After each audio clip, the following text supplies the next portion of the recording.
In a town silenced by the sudden loss of a father, a little boy was left alone adrift in hopelessness.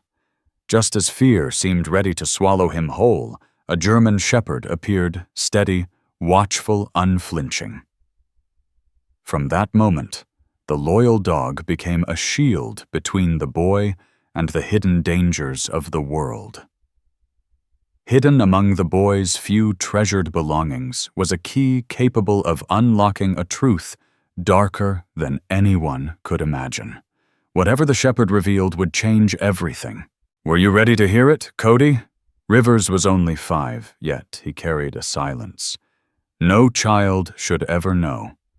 After Wyatt McAllister's funeral, the house felt empty, more like a stage where everyone played a part, but him and his part was always to fade into the shadows.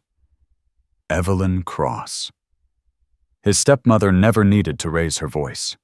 Her icy eyes spoke for her. She looked right through him, as if he were forgotten furniture. Her words were polished and careful, yet each syllable cut with rejection. "Inside is for family. You are not." That sentence etched itself into him like a wound that refused to heal. Jack Slater, Evelyn's companion, was louder with his scorn. He chuckled under his breath whenever Cody stumbled across the creaking floorboards. He called him Roach, as though the small boy were nothing more than some pest hiding under the kitchen sink. Cody had stopped asking why. That winter evening, Evelyn ordered him out onto the porch while Jack closed the door behind them. His tiny blue sweater clung damply to his shoulders. He hugged his worn teddy bear tightly, the fur thinning one ear patched over and over. In his other arm, he held a book, the same fairy tale collection Wyatt had read aloud every night. The spine was cracked, the corners bent, but Cody held it as if it still breathed with his father's voice. He shivered not just from the cold, but from the emptiness surrounding him. Every sound in the house reminded him that he no longer belonged. He tried to imagine his father's hands tucking the blanket around him, to recall the warmth of evenings when those stories filled the room. But the memory already felt like a dream slipping through his fingers. Then came a sudden pause on the frozen ground. Cody froze, body rigid with fear. Fear had become his second skin. He braced for another threat, another punishment. But what approached was a German shepherd, large and steady eyes calm, carrying a knowing that seemed as if the dog had been waiting for him all along. The dog stepped closer, lowering its head, until a wet nose brushed Cody's arm. He gasped, clutching his bear and book tighter, unsure whether to trust. Yet the dog neither pushed nor barked.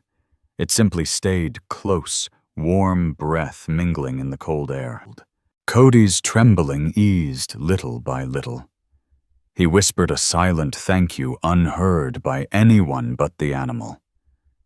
In that moment, something inside him shifted. After feeling invisible for so long, this dog saw him. Minutes stretched like hours before another figure appeared. Silas Boone in a heavy coat ran up the walk.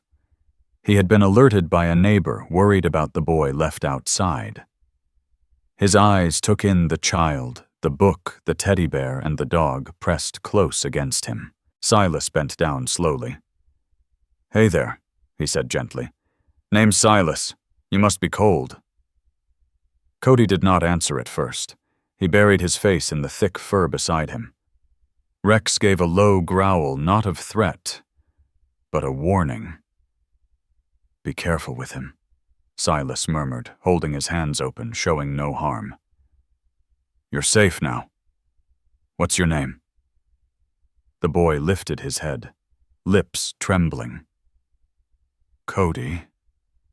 His voice was thin, as if it had been locked away for too long. Silas removed his coat and draped it around the boy's shoulders. Warmth spread through Cody, so different from the cold indifference he had known. Yet he did not relax. until Rex nestled against his side once more. Cody's small fingers dug into the thick fur, holding on, as if the shepherd were his only anchor. "Is this your dog?" Silas asked softly. Cody shook his head. "He just came," he whispered. The detective studied the shepherd, who sat proud and still, never moving far from the boy. "Maybe he came for you," Silas said. Inside the house, shadows stirred. Evelyn's pale eyes peeked through the curtain. Jack's laughter muffled behind the glass. Neither opened the door. Neither asked where the boy was going. Silas guided Cody toward the police car parked by the curb. At every step, the boy glanced down to ensure the dog followed. Each time Rex was there, body close, eyes sharp, breath steady. Cody drew courage only from that presence. When Silas opened the car door, Cody climbed in slowly, clutching his teddy bear and book. The shepherd leapt in after him, curling around his feet, as if the car belonged to them both.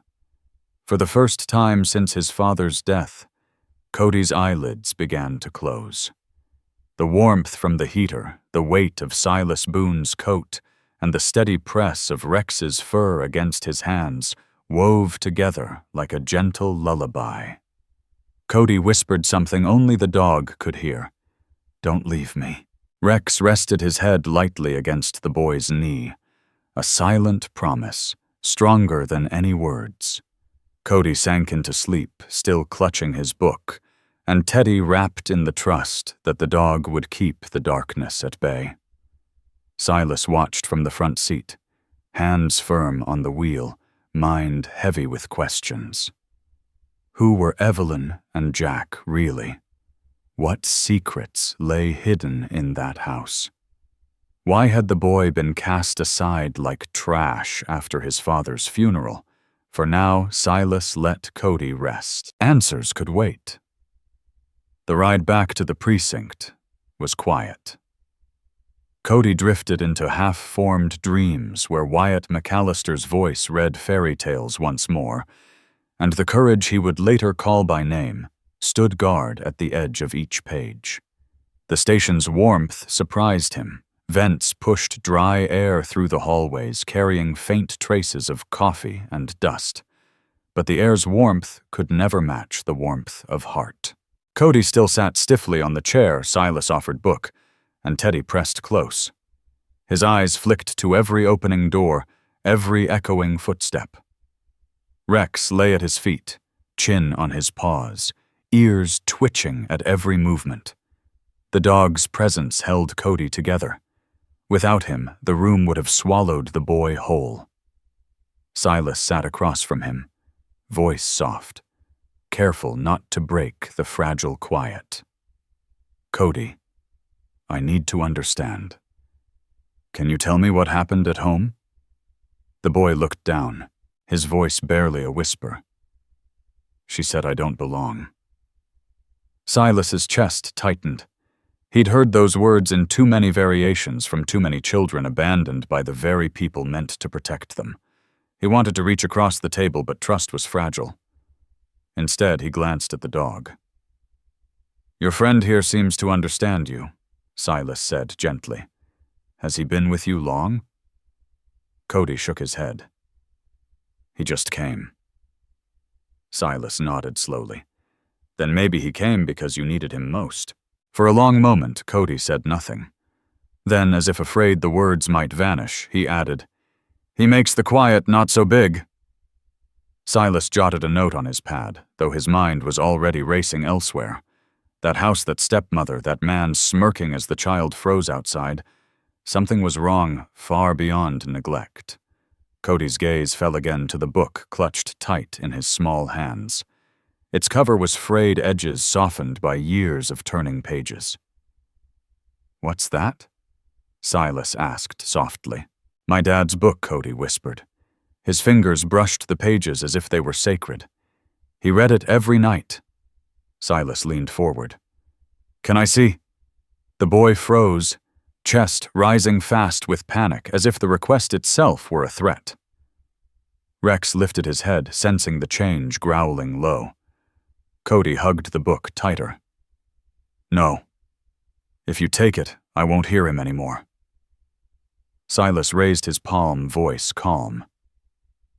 I won't take it from you, Cody. I just want to look, just for a moment. You'll keep it with you. Cody's breathing slowed, though suspicion stayed in his eyes.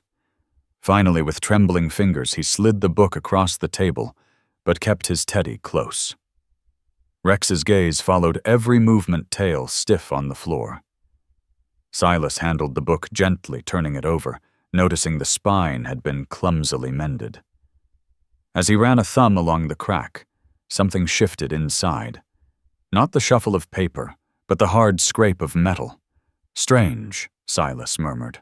Cody stiffened, small fists clutching his bear. Don't hurt it. I won't. Silas promised. Look, I'll open it carefully. He pulled the loose spine back just enough to reveal what had been hidden.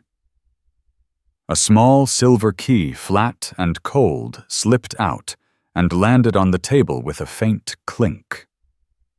Cody gasped, eyes wide. That was in there. Silas nodded, lifting it carefully between two fingers stamped with Colburn Trust and a series of numbers, a bank's safe deposit key. His pulse quickened. Did your father ever tell you about this?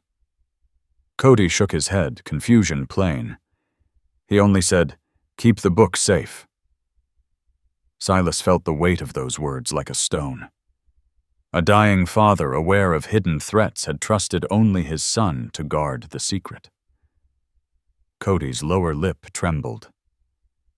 Did he leave it for me? Yes, Silas said firmly. He trusted you. Tears welled in the boy's eyes, spilling before he could hide them. He pressed his face into Rex's fur. The shepherd did not move, only leaned harder against the boy's side. Silas let the moment stretch. For a child who had been told he was unwanted, the truth that his father had left him something precious meant more than safety. It meant he mattered. The detective slid the key into an envelope and tucked it into his coat pocket. This could tell us what really happened, he said. Cody looked up, cheeks streaked with tears. Will it tell us why he's gone? Cody asked, voice small. Silas hesitated, then nodded slowly. Maybe, but I promise we'll find out. The boy clutched Rex tighter. The thought of answers was almost as frightening as the questions. Yet for the first time he felt a line between him and his father had not been severed completely. Later that night, Silas wrapped Cody in a blanket and set him in the quiet of an interview room. Rex lay at his side like a living wall. The boy curled against the dog's warmth, whispering half-formed words no one else could hear. Rex's ears flicked, chest rising and falling steady, and Cody finally drifted into sleep, clutching his father's book. Outside, Silas spoke quietly with Amos Thatcher, his longtime partner. Silas handed him the envelope containing the key. Found it hidden in the kid's things, Silas said. Colburn Trust, safe deposit. Wyatt McAllister. Amos frowned. The father, he asked. Silas nodded. Cody says his stepmother pushed him out after the funeral. Something about this doesn't sit right. I think Wyatt knew he was in danger. He hid the key where only his son would keep it safe, Amos said, rubbing his jaw. You're saying foul play? Silas asked. I'm saying nothing about the death feels natural, Amos replied. Both men stood in silence. Through the small glass window, they could see Cody asleep. Rex curled tight around him. Even in slumber, the boy's face was tense, but one hand rested on the shepherd's back as if tethered. Silas lowered his voice. That dog. He's not just company. He's keeping the kid alive. Without him, Silas thought Cody wouldn't trust anyone. Amos nodded. Then we better trust the dog, too. For the rest of the night, the precinct hummed with routine calls and paperwork. But in room 4, something different pulsed the quiet bond of a boy who had lost everything and a dog who refused to let him feel alone. Cody stirred in sleep, dreaming. In his dream, Wyatt McAllister's voice read once more, tales of knights' forests, dragons' endings where the good triumphed. Each time the words faded, Rex's steady heartbeat filled the silence. Cody clutched tighter, uncertain if he dreamed the story or if the story dreamed him. And while the world outside plotted greed and betrayal inside that small room, a fragile truth grew. Love sometimes arrived in unexpected forms, with 4 paws and unspoken promises. Silas drove slowly through empty streets, hands steady on the wheel, though unease churned in his mind. Beside him, Amos studied a file. In the back, Cody pressed against Rex, clutching both teddy bear and book. His eyes never left the passing lights, though he wasn't seeing the streets. He was remembering. The thought of returning to the McAllister house made his stomach twist. Every board in the floor had held echoes of anger. Every wall seemed to carry Evelyn's voice telling him he was nothing. The house itself felt alive, whispering rejection. Cody pressed his face into Rex's fur, wishing the car would never stop. Silas glanced in the rearview mirror. "We'll only be there a short time, Cody. You don't have to go inside if you don't want to. I just need to look around," the boy whispered, throat tight. He didn't answer further, but his grip on Rex told the truth. The shepherd nudged his knee, as if reminding him that whether he stayed or left, he would not face it alone. When the car finally slowed in front of the 2-story house, Cody's chest seized. The windows glared like watchful eyes. The porch, where he had been left to freeze, stretched before him, still carrying the weight of his fear in its silence. His breath came faster. Silas shut off the engine. "You can stay here," he said gently. "Amos and I will check inside." Cody shook his head hard. He could not be left. He knew too well what happened when adults promised safety, then disappeared behind closed doors. Wyatt had left one night, whispers of illness trailing behind him, never to return. Evelyn had left him outside with only a sentence. To be left again was unbearable. Rex seemed to sense the panic. He pressed his body closer, blocking the view of the house, as if shielding Cody from the memory itself. The boy clung to the thick fur, breathing in the steady warmth and scent of the dog until his racing heart slowed. Silas noticed. He stepped toward the back door, crouching. "All right, Cody. Rex can come too. Stay close to him. You won't have to face it alone." Cody nodded, still silent. His legs trembled as he slid out of the car, but Rex stepped down first, standing tall, ears pricked forward. Every step the dog took seemed to pull Cody along. One small hand buried in fur, the other clutching his bear. Amos knocked firmly. Evelyn opened the door after a pause, her face composed like stone. Jack leaned in the hall behind her, a smirk curling his lips. "Well, officers," Evelyn said, her voice smooth as glass. "What brings you back?" Silas's tone remained professional. "We're following up on Mr. McAllister's passing. Routine questions." Evelyn's eyes flicked down to Cody, lingering no more than a second, but that second carried the same sharp dismissal the boy had felt every day. He lowered his gaze, pressing closer to Rex. Inside him, a quiet panic screamed, "Don't make me go back in." Rex bristled. His low growl filled the doorway, not violent but protective. Jack chuckled. "Still dragging strays in the cold." A boy and his dog. The words cut deeper than Jack realized. Cody pressed his face into Rex's shoulder.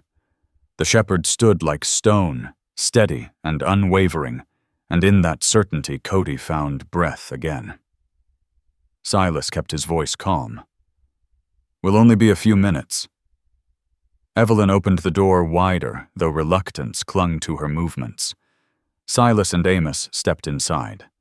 Cody followed with Rex, but every nerve screamed to turn back. The smell of polished wood and old smoke pressed memories against him.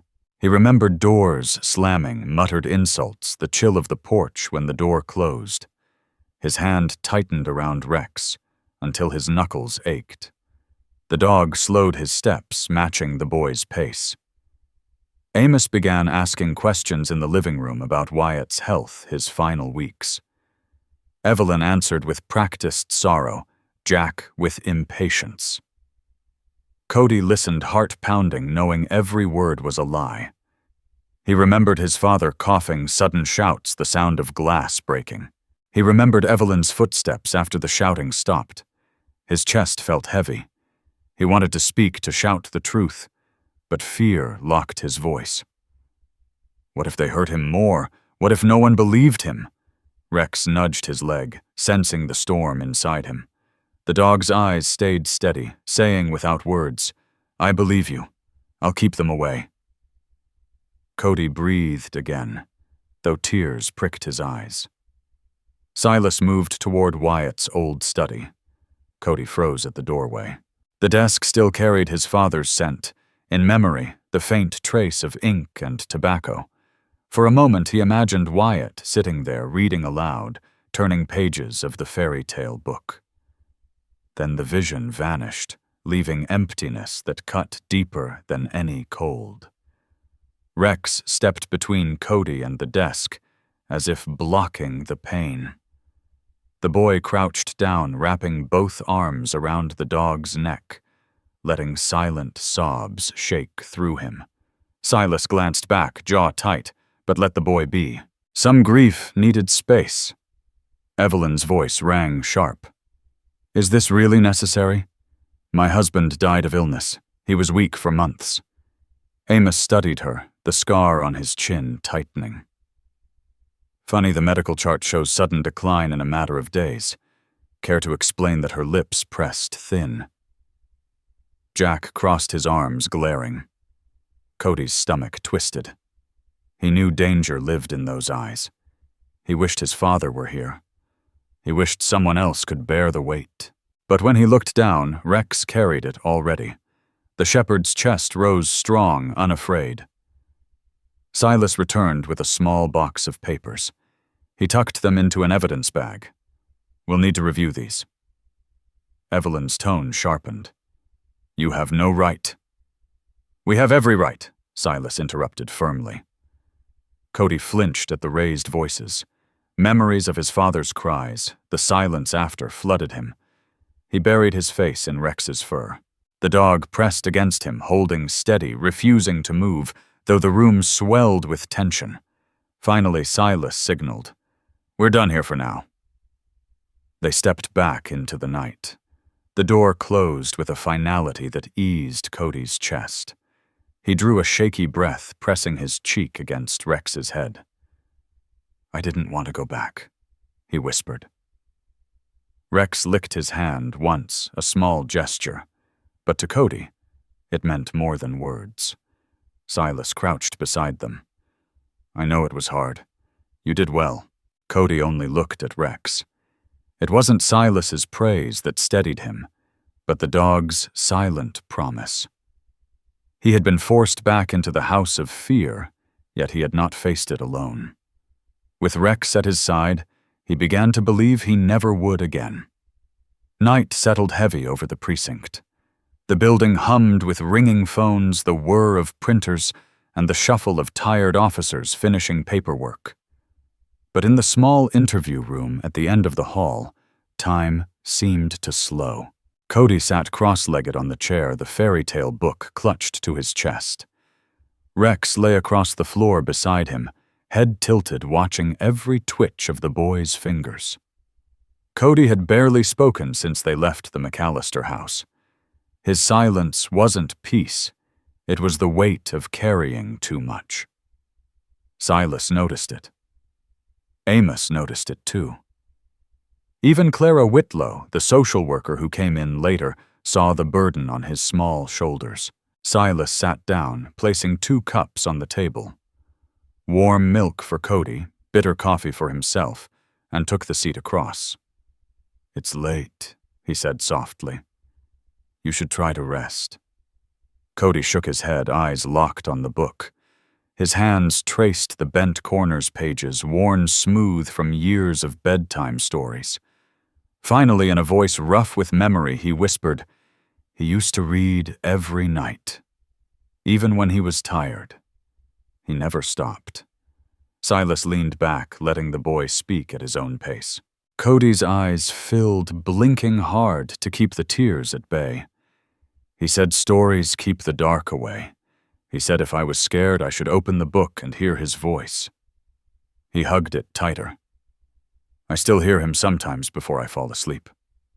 Rex lifted his head, resting it on Cody's knee, as though listening too. The boy's hand slid down automatically, fingers burying into the fur. Amos appeared in the doorway, file in hand. "I checked the records," he said quietly to Silas. "Wyatt McAllister had no history of sudden illness. His decline came out of nowhere. And now we have a bank key hidden in his son's book. You don't hide something like that unless you know someone wants to silence you." Cody stiffened at the mention of his father's name. His lips pressed tight. Silas caught the movement. "What is it, Cody?" The boy hesitated. He wanted to stay silent to keep his father safe, even though Wyatt was gone. But the words pushed through. "That night, I heard him shouting. His voice, it cracked. He said she put something in his drink." Clara leaned forward, her expression soft. "You heard your dad say that." Cody nodded once, pressing his face into Rex's fur, as if ashamed to speak at all. The shepherd gave a low rumble, not anger but solidarity, echoing the boy's truth. Silas swallowed hard. He had suspected foul play, but hearing it in the voice of a child made it heavier. He wanted to promise Cody that justice would come, but he knew promises were fragile. Instead, he said, "Your father left you more than this book. He left you a message. He wanted you to keep it safe until someone listened." Cody looked up slowly, tears clinging to his lashes. "For me," Silas said firmly. "Yes, for you because he trusted you." The boy's chest ached with something unfamiliar. Pride tangled with sorrow. His father had believed in him when no one else had, and now through Rex's steady presence, he felt that belief still alive. Clara touched the boy's arm gently. "You're not alone, Cody. Not anymore." But his trust was still fragile. He did not lean toward her. He leaned into Rex, who never asked for words, never demanded courage, only stayed. Later, when the station quieted, Silas let Cody sleep on a bench in the temporary care room. Rex curled around him, tail, brushing the boy's hand body a shield against nightmares. The book rested under Cody's arm, as though he feared it might vanish in the night. Silas stood in the doorway, watching. Amos joined him, crossing his arms. "That kid's stronger than most grown men," Amos muttered. Silas nodded. "But strength doesn't mean he should carry this alone." Amos's eyes flicked to the dog. "Good thing he doesn't have to." When dawn crept pale through the blinds, Cody stirred. He had dreamed again of Wyatt's voice rising, then fading into a cough. The last words were broken. "Protect him." He woke with tears on his cheeks. Rex's muzzle pressed against his shoulder. The boy whispered into the fur, "I'll keep it safe." "I promise," Silas said. Rex thumped his tail once, sealing the vow. That morning, Silas explained gently, "Cody, we're going to the bank today. The key you kept will open something your father left behind." The boy hugged the book tighter. "Keep it," I don't want to lose it.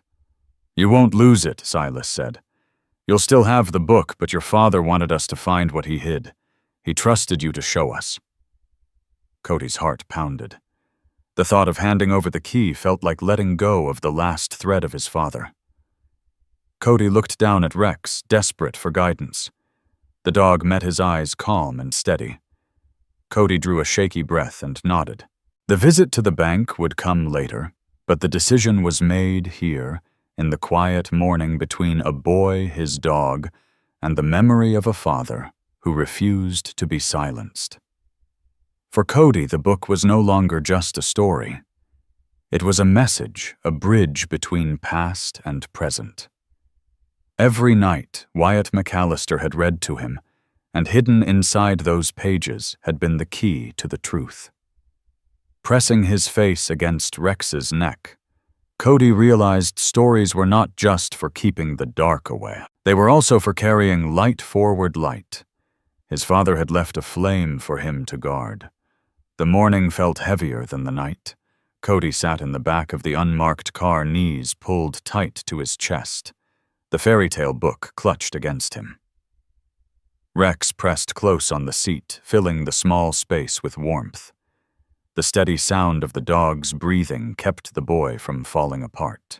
Silas drove with eyes on the road, Amos in the passenger seat, scanning the sidewalks with the patience of a man who expected danger around every corner. They spoke little. The silence was not comfortable, but necessary. Each of them knew the weight of the key Cody carried. The boy's small fingers brushed the chain of the evidence pouch Silas had returned to him. The silver key rested there heavy for its size. He whispered to Rex, too soft for the men to hear. He gave it to me. He wanted me to keep it safe. The shepherd flicked an ear, then nudged his nose against Cody's shoulder. Cody's chest loosened a little.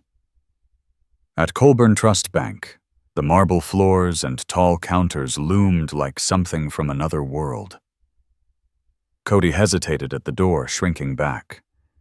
He had never been inside a place so formal, so polished. It smelled of paper and polish, but to him, it smelled of secrets.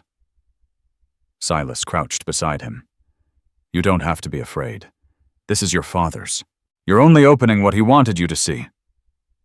Cody's throat burned with fear. What if it made him feel his father even more gone? Silas's eyes softened. Or what if it showed that he had never really left you? The thought lingered fragile, but enough. Cody let Rex lead him inside. The shepherd moved with calm power, each step sure. The boy followed, one hand sunk deep in fur, the other still clinging to the book. The banker who greeted them was a thin man named Hank Dobbs. His smile was polite, but his eyes flicked nervously to Rex. We don't normally allow Silas, cut him off with a look. He stays. Hank swallowed and nodded, leading them down into the vault level. The air grew cooler, walls closing in with rows of numbered boxes. The sound of each step echoed. Cody's heart thudded so hard, he feared they might hear it. Finally, Hank stopped. Box 417, registered under Wyatt McAllister. The name alone made Cody's hands shake. His father's name, spoken in a place where it still belonged, reminded him he was not imagining things. His father had been real. His father had planned ahead. Silas crouched, holding out the key. Cody, this belongs to you. Do you want to open it? The boy looked at him, then at Rex. The shepherd stood steady. Amber eyes locked on him. Cody's fear shifted into resolve. His father had trusted him. He must not turn away now. He stepped forward, lifted the key with trembling fingers, and pushed it into the slot. The click echoed too loudly in the quiet room. The door swung open with the help of the banker's master key. Inside lay a long metal box. Hank slid it onto the table, hands twitching. Silas and Amos leaned in close. Cody climbed onto a chair, Rex pressing against his leg, anchoring him to the moment. Silas opened the lid. Folders stacked neatly, a leather-bound notebook, and a small flash drive sealed in plastic. Papers filled with numbers and signatures, contracts, statements, things Cody did not understand, but felt were important. But what drew his eyes were the pages in his father's handwriting, sharp, slanted, familiar. Silas lifted the notebook and read silently, jaw tightening. He murmured everything he found aloud. Discrepancies in company funds, forged signatures. He suspected Evelyn and Jack. And then he stopped at the final pages. He read aloud, "If anything happens to me, it is no accident.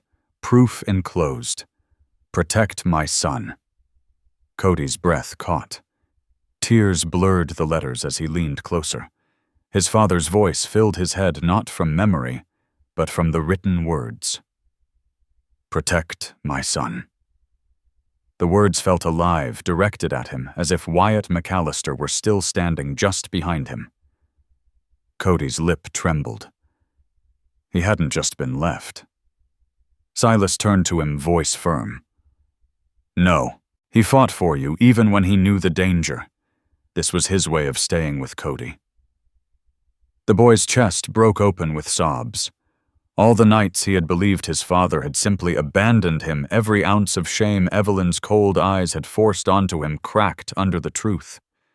His father had not left him. His father had trusted him. Cody buried his face in Rex's fur.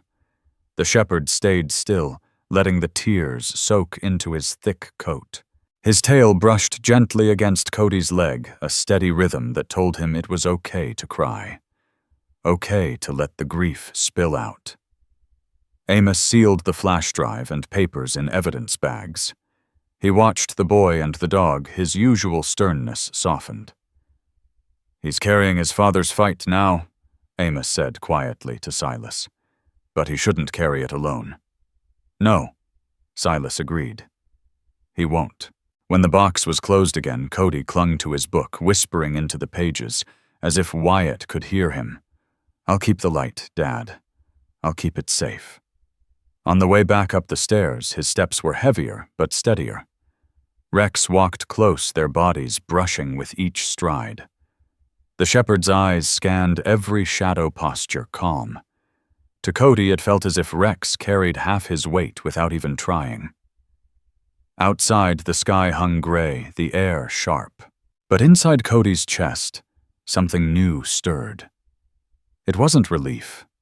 It wasn't safety. It was a thread of belonging tied from his father's hand to his own. He sat in the car, holding both book and bare Rex's head pressed into his lap. For the first time in weeks, Cody whispered words that didn't sound like despair. He really loved me. Silas heard it, though he pretended not to. Amos caught the words too, and looked out the window, jaw tight. Rex licked Cody's hand, and the boy let himself believe.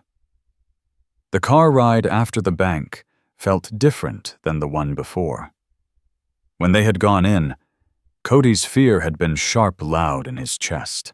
Now it sat heavier like a stone pressed against his ribs. Wyatt's words in the notebook had given him truth, but truth did not erase the fear. Truth made it clear the danger was real. Cody held the book tightly on his lap, Teddy Bear pressed beneath his arm. Rex's head rested on his legs, warm and steady, but even that could not chase away the feeling that eyes were watching them. The street slid by under the tires, hissing over wet pavement. Silas kept his eyes on the rearview mirror, more than the road. Amos noticed. You think we're being followed? Wouldn't be the first time, Silas muttered. Cody's ears caught the words. He shrank against Rex, whispering into the shepherd's fur, Don't let them take me. Don't let. Rex's chest rumbled with a low growl, not for attack, but for reassurance. Cody's small fingers dug into his fur until his breathing slowed. The dog's steady presence was the only reason the fear didn't spill over completely. The car turned down quieter streets, Silas testing for shadows. A black SUV lingered 3 cars back, then disappeared only to return again around a corner. Silas's jaw tightened. "They know," Amos said flatly. "They know what we took." Cody's grip on the teddy bear went white-knuckled. He felt the weight of Wyatt's notebook even though it wasn't in his hands. It felt like the danger wanted him, not just the papers. The thought twisted his stomach until he leaned forward, pressing his forehead against Rex's shoulder. The shepherd didn't move. Ear's sharp body braced like a wall. He was ready, and Cody felt that readiness pass into him like heat. Silas turned suddenly onto a narrow street. The SUV followed, closing in. The hum of the engine changed louder, angrier.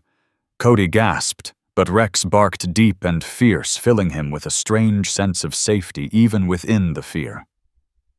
"Hold on, Silas," said voice calm, but iron strong. The car swerved through side lanes. Cody clung to Rex as though the shepherd's body could glue him in place. Every skid of the tires made his heart race, but each time he felt the dog's breath against his hands, he found air again.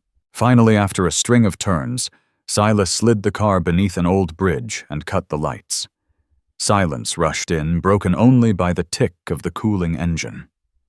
Rex stood body stiff, ears high. Cody pressed close, trying to become small, but Rex refused to shrink. The dog stood like a soldier, daring the shadows to come. Outside, a door slammed. Heavy boots crunched against the gravel. Cody's throat tightened. He wanted to vanish, but Rex shifted, blocking him completely, fur bristling a low growl steady in his chest. Silas raised a hand. "Stay quiet." Through the windshield, they saw a tall man with a beard, a crowbar in his hand. Another followed, younger, twitching with nerves. Their voices carried. "Hand it over. No one gets hurt." Cody's fear tightened around him like chains. He buried his face in Rex's side, shaking so hard he thought he might break. Yet Rex held his ground. The growl rose deep and constant, a living promise. "They won't touch you. Not while I breathe." The men advanced. Silas and Amos readied themselves. Cody squeezed his eyes shut, bracing for the world to collapse. But when the first man stepped forward, Rex erupted in a bark, sharp, fierce, filling the air beneath the bridge. Cody flinched, then realized the bark was more than sound. It was a shield. It pushed the fear back just enough for him to breathe. The men hesitated. Silas seized the moment, shouting authority into the cold night. "Please step back." The standoff lasted long seconds before the men retreated, boots pounding the gravel. Tires squealed, fading into the darkness. Silence returned, heavy and trembling. Cody's body slumped against Rex. He whispered, voice breaking, "They wanted Dad's things." Silas looked at him in the mirror. "They didn't get them. That's what matters." The boy couldn't believe it yet. Fear clung tight, pressing into his chest like claws. Only when Rex licked his hand, slow and steady, did the claws loosen. Later, in a deserted parking lot, the car finally stopped. Everyone breathed hard. Cody's eyes stayed wide, but his hands never left Rex's fur. He whispered again, only to the dog, "Don't let go." Rex lay across his lap, warm and alive, binding them together. Cody leaned into him. The storm inside him quieted just enough. Silas checked his phone, reading a new message from an unknown number. "I know what happened to Wyatt McAllister. Meet me tonight, Evergreen Motel Room 6. Tell no one." Amos read over his shoulder. "Trap or truth?" "Either way, we can't ignore it," Silas said. Cody caught only the tone, not the words. He didn't need details. The unease rippled through the car. He pressed his cheek to Rex's head, listening to the dog's steady breath. For now, that was enough. It was. That night, as they drove toward the motel, Cody stayed curled against Rex. His body still trembled, but his mind replayed the same thought. They will come again. They won't stop. Fear wouldn't release him. Yet inside that fear, Rex's heartbeat kept him tethered. He whispered into the dark car words only the dog would hear. "If I'm brave, it's because of you." Rex didn't answer with sound. He pressed closer, silent and certain. In that small, fragile way, Cody survived the weight of fear. The Evergreen Motel stood at the edge of town, a tired row of rooms with peeling paint and flickering neon. Silas parked the car a few doors down from room 6. Amos scanned the lot, every muscle tense. Cody sat in the back face, pressed against Rex's neck. He had not spoken since the chase.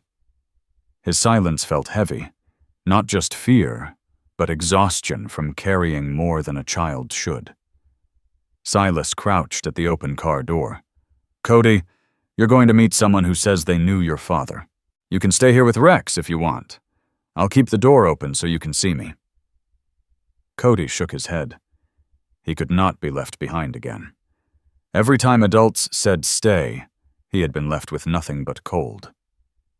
"I'll go," he whispered. Silas hesitated, then nodded. "All right, Rex stays right with you." The dog seemed to understand. He stepped down, first body alert, then waited for Cody's small hand to sink into his fur. Only then did Cody follow. They knocked. The door creaked open to reveal a woman in her late 40s, shoulders bent beneath invisible weight. Her eyes were lined with sleepless nights. "I'm Maud Carter," she said softly. "I was Wyatt's nurse." Her gaze fell on Cody, then lingered on the dog pressed against him. "You look so much like him," she whispered. Cody ducked his head, gripping Rex tighter. Inside the room smelled of disinfectant and stale smoke. Maud motioned for them to sit. She remained standing, hands trembling. "I should have spoken sooner," she said, "but I was afraid. Wyatt was sick, yes, but not that sick. The change came too fast, and I heard things no one should ignore." Cody's breath caught. His eyes fixed on her, desperate and terrified. He wanted her to say it to confirm what he had feared. Maud's voice broke. He accused Evelyn. He said she put something in his drink. The next morning, he could barely speak. She wrung her hands. "I told myself it wasn't my business. She paid me extra to stay quiet. I let fear guide me." Cody's stomach twisted. The words he had whispered in the dark, the words no one believed, were real. His father's cry had not been a dream. His stepmother's cruelty had not stopped with cold water and closed doors. It had gone deeper, toward murder. Tears filled his eyes, but no sound came out. He turned into Rex's side, burying his face in the warm coat. The shepherd leaned into him, taking the boy's shuddering body without flinching. Silas's jaw tightened. "You understand what you're admitting?" Maud nodded. "That I failed him. That I let greed and fear silence me. But I kept records, notes, even a recording." She pulled a battered recorder from her bag. "His voice is faint, but it's there the night he shouted at me. I couldn't carry it anymore. You have to take it." Silas accepted it carefully. This could change everything. Maud looked at Cody. Her eyes softened. "He loved you. He spoke of you every night.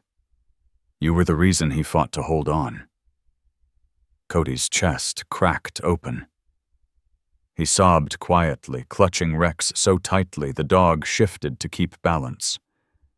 Rex stayed unmoving, a living anchor. Outside, footsteps scraped against gravel. A shadow slid across the curtain. Rex's ears snapped up, growl rising deep in his chest. Silas froze, instincts alert. 3 heavy knocks rattled the door. A voice called, low and sharp. "Maud, we know you're in there." The nurse's face drained of color. "Men of Jack Slater." Amos drew his weapon, but Silas raised a hand for silence. Cody pressed tighter into Rex's heart, hammering, as though it might burst. The shepherd bristled body between the boy and the door, ready to take whatever came. "Police," Silas shouted.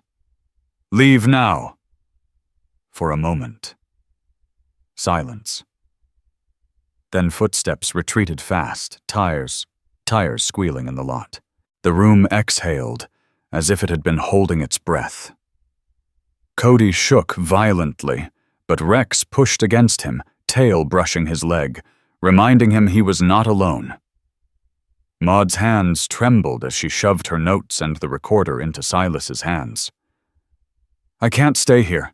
They'll find me again, but you must use this. Promise me you'll use it." Silas nodded. "We will, and we'll make sure you're protected." Maud shook her head. "I'll disappear, but the truth is yours now." When they left the motel, Cody clung to Rex, silent tears soaking into fur. He could not stop shaking. Yet under the trembling was something else, relief. For the first time, someone other than him had spoken the words. He had not imagined it. His father's pain. His stepmother's crime. It was real. In the car, Silas looked back. "Cody, I know it's hard, but what Maud gave us helps your father's voice live on. He wanted the truth to survive, and now it can." The boy pressed his cheek against Rex's head. "She killed him," he whispered. Saying it felt like touching fire. "She killed my dad." Silas wanted to comfort him, but he knew only one being could ease that wound. Rex licked Cody's hand, slow and certain. Cody closed his eyes, breathing with him, letting the grief bleed out. That night back at the precinct, Cody lay curled on a cot in the temporary room. The recorder rested on the desk, silent for now. He didn't need to hear it again. He had heard enough. He only needed the steady sound of Rex's breath before sleep took him. Cody whispered into the fur. Dad's voice. "Won't be gone. You'll help me keep it safe." Rex shifted closer, pressing against Cody's chest. His warmth, his stillness said more than words. And with that, Cody drifted into uneasy dreams, carrying both the pain of loss and the fragile hope of truth. The days after Maud's confession passed like a storm with no end. The evidence she had given her notes, the recording, was strong enough to point suspicions straight at Evelyn and Jack. But strength carried danger. Rumors began rippling through the police department. Files disappeared for hours, then reappeared. Calls from witnesses got lost in the system. Silas had worked long enough to know what that meant. Someone inside the department was leaking information. Cody didn't understand the details, but he felt the shift. He felt it in the sharpness of Silas's voice on the phone, in the way Amos double-checked every door, in the way Clara whispered that not everyone was safe. Most of all, he felt it in the way adults looked at him, some with pity, some with distance, a few with something darker. It made the boy curl closer into Rex, trusting only the shepherd's steady heart. One afternoon, Silas led Cody into his office. Amos was already there, arms folded. A single name weighed heavy on the desk: Officer Frank Boone. A colleague Silas had known for years. Silas rubbed his temples. "I hate to say it, but Frank's movements don't add up. He had access to Wyatt's files. He was on duty the night someone tried to follow us from the bank." Amos scowled. "If he's feeding Jack, Cody's not safe anywhere near this building." Cody sat small in the corner, hugging his teddy bear, listening even when they thought he wasn't. His stomach tightened at the thought of betrayal inside the very place that promised protection. He whispered into Rex's ear, "We can't trust them." Rex's only answer was a steady breath, but that was enough. That evening, Silas offered Cody a sandwich, but the boy shook his head. The food sat untouched. His eyes stayed fixed on the doorway, waiting for something bad to come through.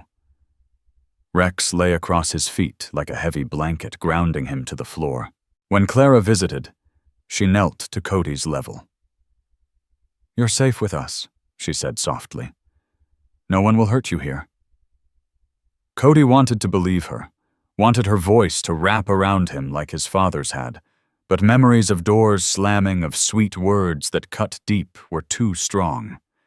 He pressed his face into Rex's neck instead. The shepherd's fur smelled of dust and safety. Clara's smile faltered, but she understood. Trust could not be forced. Later, Silas found Cody awake long after midnight. The boy's eyes were wide, fairy tale book open, though he wasn't reading. Rex lay beside him, half asleep, but alert. Silas crouched. "Why aren't you resting?" Cody shrugged, his voice flat. "Because if I sleep, someone might come." The words cut deep. Silas wanted to say no one would, but he had promised himself not to lie. "If someone does, Rex will wake you, and I'll be right here." The boy studied him uncertainly. "Everyone leaves." The sentence landed heavier than any evidence box. Silas swallowed, searching for an answer. Before he could find one, Rex pressed his nose into Cody's hand, forcing the boy to look at him instead. Cody let out a shaky breath and finally leaned into the shepherd. In that moment, Silas understood trust wasn't gone completely. It had shifted. Cody no longer trusted people first. He trusted Rex. And maybe that was enough to start rebuilding. The next day brought worse news. Silas discovered that copies of Wyatt McAllister's financial records, the ones taken from the safe deposit box, had been photographed without his knowledge. The leak was clear now. Someone inside the department had warned Jack. Amos cursed under his breath. "If the rot runs this deep, how do we protect the kid?" Silas looked at Cody sitting on the bench, stroking Rex's ears. The boy's face was pale, but steady. He had lived with betrayal long before this. He knew what it felt like to be surrounded by people who smiled with knives in their pockets. Silas spoke quietly. "We protect him the same way Wyatt did. With faith, he trusted his son to keep the key safe. Now we trust Rex to keep him safe." That evening, Silas had to step out for a call. Amos followed, leaving Cody with Clara in the small common room. The boy sat stiff on the chair, Rex at his side. Clara asked gentle questions about his favorite story, his favorite meal, but he only answered in whispers. Finally, she asked, "What do you feel when you're with Rex?" Cody's hands tightened in the shepherd's fur. His eyes lifted, and for the first time he spoke more than one sentence. "He doesn't lie, he doesn't leave. He doesn't look at me like I don't matter." His voice cracked. "He just stays." Clara's throat closed. She reached out but stopped short. Rex lifted his head, watching her not hostile, just protective. She lowered her hand. "Then that's enough," she said softly. That night, Cody dreamed again. In the dream, Evelyn's eyes glared at him, and Jack's laugh filled the room. He tried to run, but his legs froze. Then Rex appeared, standing tall, blocking the path, teeth bared at the shadows. Cody woke with a gasp, but Rex was there in the dark, exactly as in the dream. He whispered into the fur, tears dampening his face. "You're the only one I can believe." And in that fragile whisper lay the truth: people had failed him, but the shepherd had not.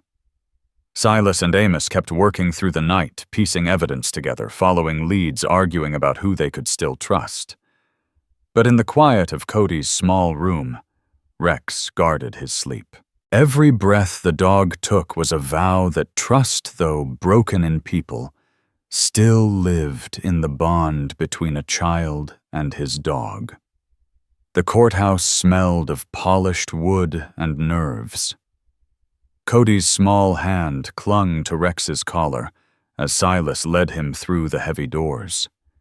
The boy's shoes tapped softly on the stone floor, a sound that seemed too loud under so many watchful eyes.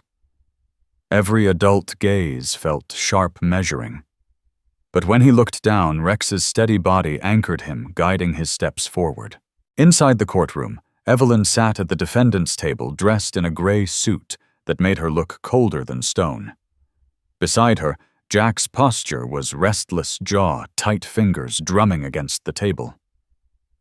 Cody froze at the sight of them. His stomach tightened, and for a moment he could not breathe. Rex moved closer, pressing against his leg, grounding him enough to take another breath.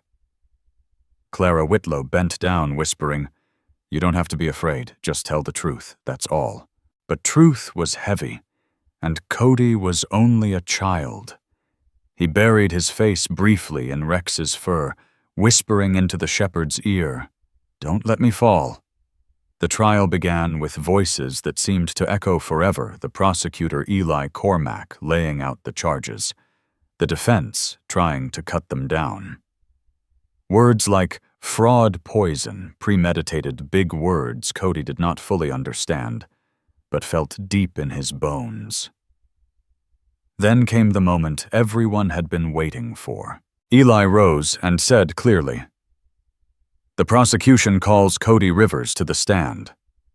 The room shifted. All eyes turned. Cody's legs wobbled, but Silas's hand guided him forward. Rex walked beside him, tail low, but eyes sharp. The bailiff hesitated at the sight of the dog, but Judge Malcolm Everhart, an older woman with kind but firm eyes, raised a hand. "The child may have his companion. Proceed." Cody climbed onto the witness chair, small against the vast wood. Rex lay at his feet, pressing one paw against the base of the chair, as if to steady it. The boy's heart raced so fast he thought it might burst, but he kept his hand on Rex's head, fingers tangled in fur. Eli's voice softened. "Cody, can you tell us about your father?" The boy swallowed, throat tight, but pushed the words out. "He read to me every night. He told me stories so I wouldn't be scared. He said I should keep the book safe." His voice broke, and I did. The courtroom was silent. Eli nodded gently. "Did you hear anything unusual before your father passed away?" Cody's eyes darted to Evelyn. Her gaze was icy, daring him to speak. His chest filled with fear. He bent down, whispering into Rex's fur, "I can't." The shepherd pressed his head harder into Cody's lap. The warmth reminded him of all the nights he had cried and survived because of this dog. He inhaled sharply, then lifted his face. "Yes," he said, voice shaking. "I heard him yell. He said she put something in his drink." His finger trembled as it pointed toward Evelyn. He was coughing. He was scared. Then he fell. Gasps rippled through the courtroom. Evelyn's face tightened. Jack cursed under his breath. Cody's heart pounded, but Rex barked once, short and firm, the sound echoing like a gavel. The boy jumped, then realized it wasn't fear, he felt it was strength. Eli nodded. "Thank you, Cody. That was very brave." The defense attorney rose smooth and sharp. "Cody, you're very young. Isn't it true you have bad dreams and imagine things?" The boy's lips pressed tight. He wanted to hide, but Rex nudged his hand. Cody straightened as much as his small frame allowed. "I didn't imagine it," he whispered. Then louder, I heard him. The judge's gavel struck once. The child's statement will stand. The rest of the testimony blurred. Experts spoke, papers were passed. Maude Carter's recording was played. Wyatt McAllister's voice filled the courtroom, faint, broken, but undeniable. "Evelyn, you poisoned me." Cody clung to Rex, tears streaking his cheeks, yet pride swelled in his chest. Wyatt McAllister's voice had been heard, not just by Cody this time, but by everyone. When it was over, Silas carried Cody off the stand. The boy sagged against him, exhausted. Rex walked close, eyes sharp, never leaving Evelyn and Jack, as if promising they would never touch the child again. Outside the courtroom, Cody whispered into Silas's shoulder, "I was so scared." Silas set him down gently. "You were scared, yes, but you were also brave. That's what makes the difference." Cody looked down at Rex. The shepherd licked his hand, slow and steady. "I couldn't have done it without him," the boy said. "No," Silas agreed softly. "And you'll never have to." That night back at the safe house, Cody curled up with Rex on the small cot. His father's book rested under his pillow. For the first time since the nightmare began, he whispered words that carried not only grief, but hope. "Dad, they heard you." Rex shifted closer, pressing against his chest as though sealing the truth. Cody fell asleep with tears on his cheeks, but a small, steady flame burned inside him. He had spoken. He had been believed. And though the trial was not yet over, something had changed forever. A child's voice had broken the silence. The courtroom was heavy with quiet after Cody's testimony. Everyone had heard the tremble in his voice, the truth wrapped in the innocence of a child. But it was the recording that sealed the moment. Silas pressed play, and Wyatt McAllister's voice filled the air, broken, ragged, but unmistakable. "Evelyn, you poisoned me." "Why?" The tape ended with coughing, then silence. The jury leaned forward, faces pale. Some scribbled notes, some only stared at Evelyn. She sat rigid, hands clasped too tightly, eyes flickering with a rage she could not hide. Jack shifted beside her, jaw clenched, sweat running down his temple. Cody sat in the gallery with Rex curled against his legs. He pressed his face into the shepherd's fur, heart pounding, as his father's voice echoed again in his head. It was painful to hear, but it was also proof. Proof that he had not imagined the cries in the night. Proof that his father had fought to the end. When Judge Malcolm Everhart called a short recess, Silas knelt beside him. "You did it, Cody." They heard him. "They heard you." The boy's lips trembled. He wasn't lying. He was really scared. "Yes," Silas said, "and now everyone knows why." Rex licked the boy's hand as though agreeing. Cody clung to him, whispering, "He's still with me." The trial resumed with more witnesses, bankers confirming signatures forged under Evelyn's name, neighbors recalling heated arguments. Piece by piece, the truth unfolded. Evelyn's mask began to crack, her calm voice slipping into sharp tones. Jack's arrogance turned to outbursts that drew warnings from the judge. Through it all, Cody sat close to Rex, eyes wide, breath shallow. He had spoken his part, but listening to adults fight over his father's life reopened wounds.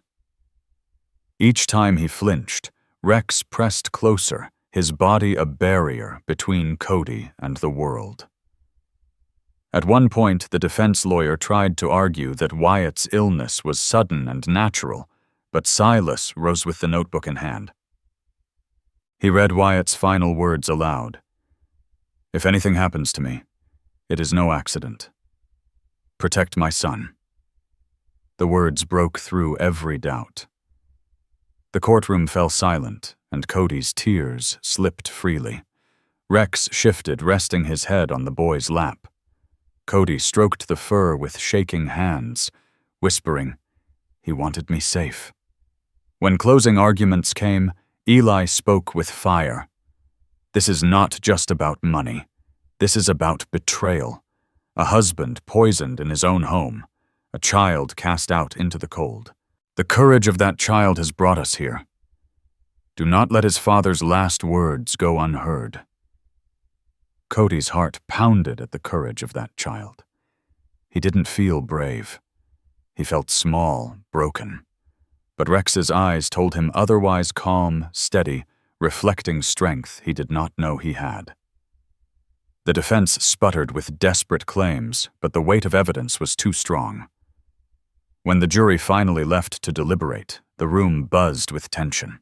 Cody clung to Rex, whispering, "What if they don't believe Silas leaned close?" "They will. You gave them the truth." Hours passed like years. Cody dozed against Rex's side, the shepherd's breath steady beneath his cheek. When the jury returned, everyone stood. The boy jolted awake, clutching fur, heart racing. The foreman's voice rang clear. "We, the jury, find Evelyn Cross and Jack Slater guilty of murder in the first degree." Gasps filled the room. Evelyn's face twisted. Jack shouted curses before officers restrained him. Cody froze, trying to process the words. Guilty. It meant the lies were over. It meant his father's fight had not been lost. Tears welled and spilled down his cheeks. He buried his face into Rex, sobbing quietly. The shepherd bore the weight of his grief, unmoving, a wall of love and strength. Silas knelt beside them, hand firm on Cody's shoulder. "You were braver than anyone in this room. You and Rex brought the truth." The boy sniffled, lifting his face just enough to whisper, "Dad can rest now." "Yes," Silas said softly, "and so can you." The courtroom emptied slowly, but Cody stayed pressed to Rex until the noise faded. Only when Silas lifted him gently did he allow himself to be carried. The boy looked back once, seeing the empty chair where Evelyn had sat. It no longer held power. That night at the safe house, Cody lay curled on the cot. Rex pressed close. The fairy tale book rested in his hands. He opened to a random page and whispered the story under his breath, imitating his father's voice. His words shook, but Rex's steady breathing filled the spaces between them. For the first time, the darkness did not feel endless. Before sleep took him, Cody pressed his forehead to Rex's. "You gave me courage. You kept the truth safe." The shepherd blinked slowly, as if agreeing. And in that quiet, Cody felt the world shift. The truth had been spoken. The lies had broken. Courage had carried him through. And with Rex by his side, he knew he would never face the dark alone again. The trial ended, but its echoes stayed with Cody. For days afterward, he woke in the night, gasping, certain Evelyn's cold voice would be waiting. He would clutch his teddy bear and the fairy tale book, but it was Rex's steady breath that pulled him back from the edge. Silas knew the boy needed more than safety in a police station. He needed a home. So when the paperwork was done, when Judge Malcolm Everhart signed the adoption papers, Silas drove them both to a small house at the edge of town. The house was nothing grand, a single-story white paint, a little faded, a wooden fence surrounding a modest yard. But to Cody, it looked like something out of one of his father's bedtime stories. Not because of the walls or the roof, but because Silas had said the words that changed everything. "This is ours now, yours, mine, and Rex's." Cody stood at the gate, clutching Rex's collar, afraid it might be another trick. But when he looked up, Silas was smiling.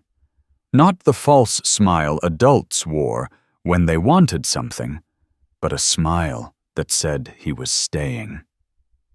Inside, the rooms smelled of fresh paint and wood. A cot had been placed near a window, stacked with blankets soft enough to sink into.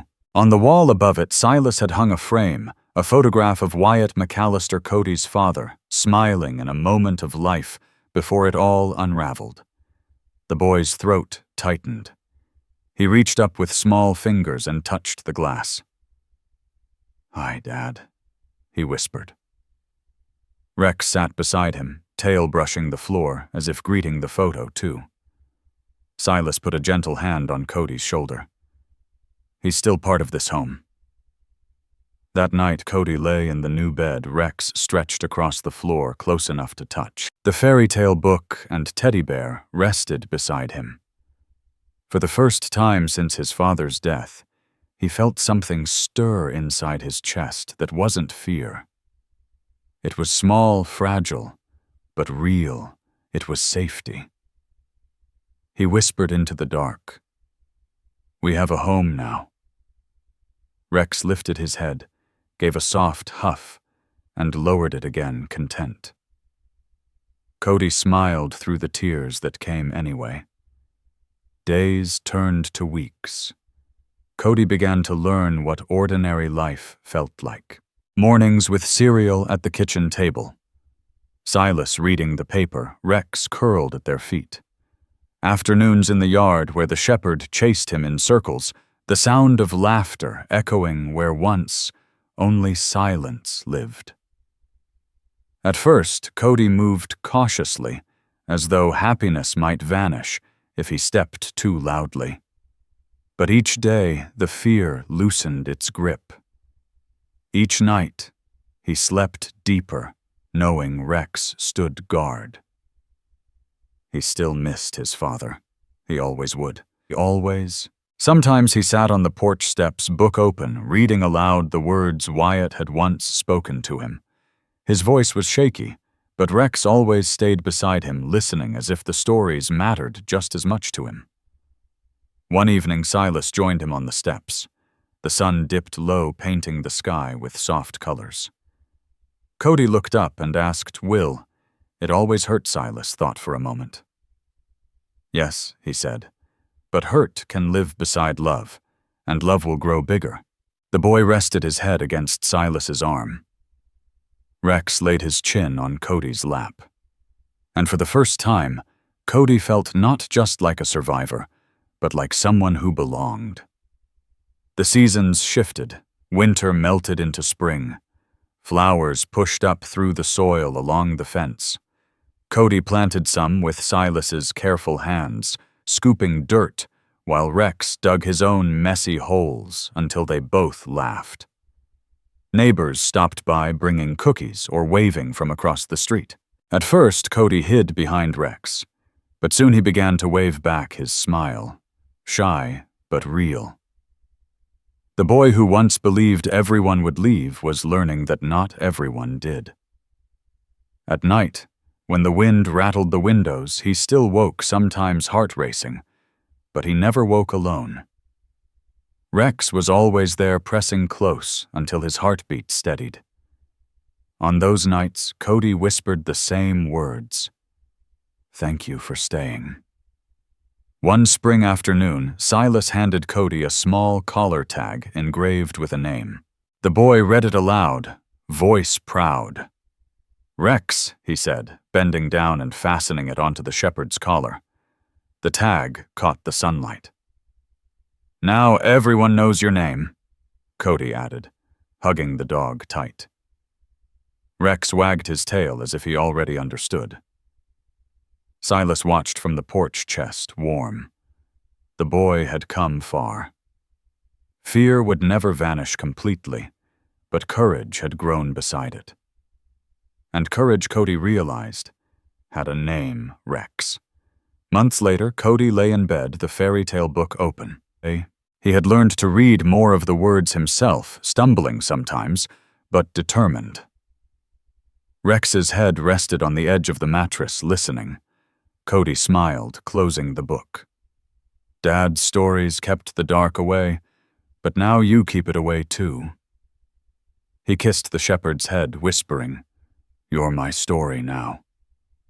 Rex wagged his tail softly, eyes calm and sure. Cody drifted to sleep safe, in the knowledge that Wyatt's love, Silas's care, and Rex's loyalty had built something Evelyn and Jack could never touch: a home, a peaceful home. And for the first time in his young life, Cody believed the story might end well.